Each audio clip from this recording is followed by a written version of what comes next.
Hi అండి అందరికీ. అందరూ ఎలా ఉన్నారు? నేనైతే చాలా బాగున్నాను. మీరు ఎలా ఉన్నారో కామెంట్ చేయండి ఫ్రెండ్స్. మీరు ఎవరైనా ఫస్ట్ టైం మన ఛానల్ చూస్తుంటే ఛానల్ సబ్స్క్రైబ్ చేసుకోండి, వీడియోస్ లైక్ చేయండి, షేర్ చేయండి ఫ్రెండ్స్.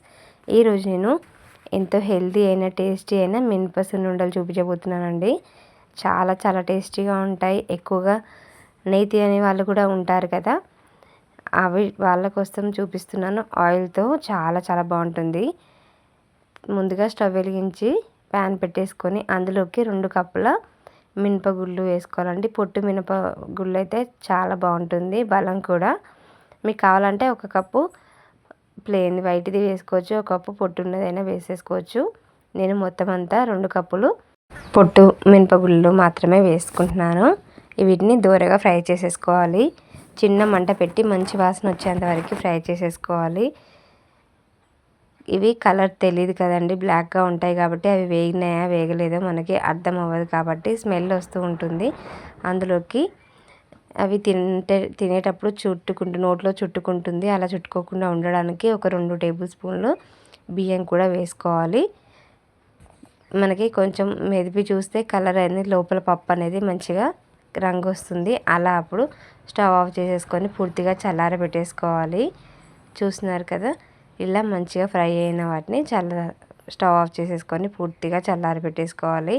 వేడి మీద మాత్రం అస్సలు మిక్సీలోకి అయితే వేయకూడదండి. మీరు ఎక్కువ క్వాంటిటీలో చేసుకోవాలంటే మిల్లుకైనా పట్టించుకోవచ్చు. నేను కొంచెం తక్కువనే చేస్తున్నాను కాబట్టి మిక్సీలో అయితే వేసుకున్నాను. ఇలా మొత్తం అంతా వేసేసుకొని ఫైన్గా పౌడర్ అయితే చేసేసుకోవాలి. ఇవి ఎంత ఫైన్గా పౌడర్ చేసుకున్నా అవి కొంచెం రవ్వగా ఉంటుంది. దాంట్లోకి 2 ఇలాచీలు వేసుకోవాలి మంచి ఫ్లేవర్ కోసం. చూస్తున్నారు కదా, ఇలా ఫైన్గా పౌడర్ అయితే చేసేసుకోవాలి. మీకు ఇంకా ఫైన్గా కావాలంటే జల్లించుకోవచ్చండి. మొత్తం సాఫ్ట్గా జల్లించుకుంటే మనకి నోట్లో ఉండగట్టిపోతుందండి, తినేటప్పుడు ముద్దలాగా అయిపోతుంది. అలా కాకుండా ఇలా మంచిగా ఉండాలంటే ఇలాగే వేసేసుకోవచ్చు. తర్వాత అందులోకి బెల్లం వేసుకుంటున్నాను. 1 కప్పు నిండుగా వేసుకోవాలి. మనం 2 కప్స్ మినపగుళ్ళు వేసుకుంటే 1 కప్పు నిండుగా బెల్లం వేసుకుంటే బాగుంటుంది, కరెక్ట్గా సరిపోతుంది స్వీట్ అనేది. ఇలా మొత్తం అందులోకి కొంచెం పిండి ఉంచి మిక్సీ పట్టేసుకొని ఇలా మొత్తం గిన్నెలోకి వేసేసుకొని కలిపేసుకోవడమే. మీకు ఉండలాగా కనిపిస్తే కొంచెంగా మిక్సీ వేసేసుకొని మొత్తం పౌడర్ లాగా చేసేసుకోవచ్చు. మరొకసారి ఇలా కలిపేసుకొని మిక్సీ పట్టేసుకోవడమే, మొత్తం పౌడర్ లాగా అయిపోతుంది. నేను మళ్ళీ మిక్సీ అయితే వేయలేదండి, మొత్తం చేతితోటే చక్కగా కలిపేసుకున్నాను. మనం ఆల్రెడీ బెల్లం మిక్సీ పట్టేటప్పుడు కొంచెం పిండి అయితే వేసుకొని మిక్సీ పట్టుకున్నాం కాబట్టి మొత్తం అంతా కలిసిపోతుంది చక్కగా.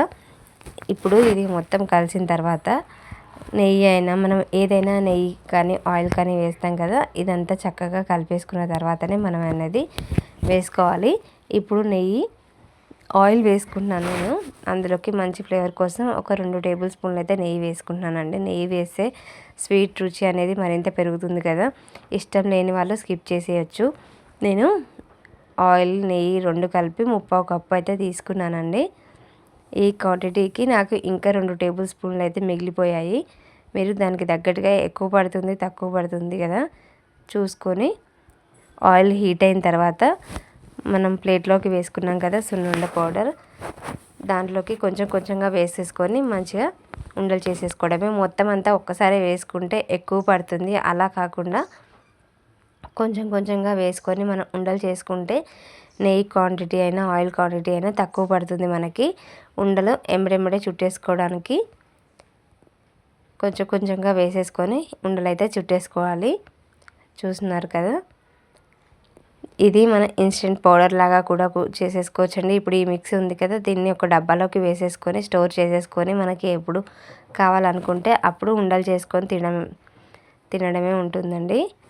ఇలా ఒక్కొక్కటిగా మంచిగా రౌండ్గా చేసేసుకొని డబ్బాలోకి స్టోర్ చేసేసుకుంటే 15 రోజులు 20 రోజులు పాడవకుండా ఉంటాయండి. పిల్లలు స్కూల్ నుంచి వచ్చినప్పుడు కానీ స్నాక్స్లో కానీ ఇలాంటి రెసిపీస్ చేసిస్తే ఎంతో బలంగా ఉంటుంది కదండి.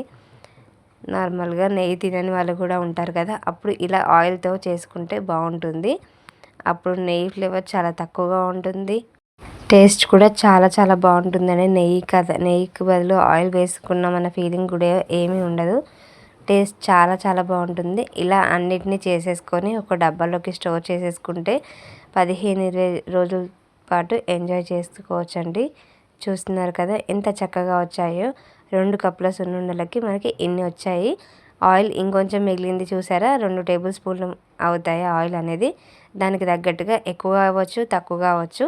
మనం ఆయిల్ హీట్ చేసుకొని మాత్రమే వేసుకోవాలండి, ఆయిల్ అయినా నెయ్యి అయినా. కరెక్ట్ క్వాంటిటీలో తీసుకుంటే మనకి రెసిపీ అనేది పాడవకుండా చక్కగా వచ్చేస్తాయండి. చూసారా ఎంత బాగున్నాయో చూడటానికి. తప్పకుండా ట్రై చేసి ఎలా వచ్చిందో చెప్పండి friends. Thanks for watching. Bye bye.